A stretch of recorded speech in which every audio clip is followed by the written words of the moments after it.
இந்தியாவிற்கும் பாகிஸ்தானுக்கும் இடையில் அதிகரித்து வரும் போர் பதற்றம் காரணமாக ஐபிஎல் நடப்பு தொடரை கால வரையறையின்றி ஒத்திவைக்க இந்திய கிரிக்கெட் கட்டுப்பாட்டு சபை முடிவு செய்துள்ளது.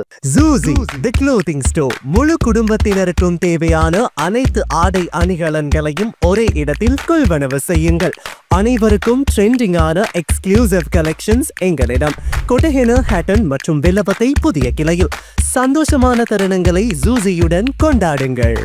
அத்துடன் இந்தியா பாகிஸ்தான் இடையே நிலவும் பதற்றம் காரணமாக ஐபிஎல் போட்டிகளில் பங்கேற்றுள்ள நாடுகளின் வீரர்கள் அவரவர் நாடுகளுக்கு திரும்ப அழைக்கப்பட்டுள்ளனர். தேசிய நலன் கருதியும் பாதுகாப்பு கருதியும் ஐபிஎல் போட்டிகள் ஒத்திவைக்கப்படுவதாக அதிகாரப்பூர்வமாக அறிவிக்கப்பட்டுள்ளது. முன்னதாக இமாச்சல் தர்மசாலாவில் நேற்று நடைபெற்ற பஞ்சாப் டெல்லி அணிகளுக்கு இடையேயான போட்டி ரத்து செய்யப்பட்ட நிலையில் இரு அணி வீரர்களும் பாதுகாப்பாக டெல்லிக்கு அழைத்து வரப்பட்டுள்ளனர். பரபரப்பாக நடைபெற்று வந்த ஐபிஎல் தொடரில் இதுவரை 57 போட்டிகள் முடிவடைந்துள்ளமை என்பது குறிப்பிடத்தக்கது.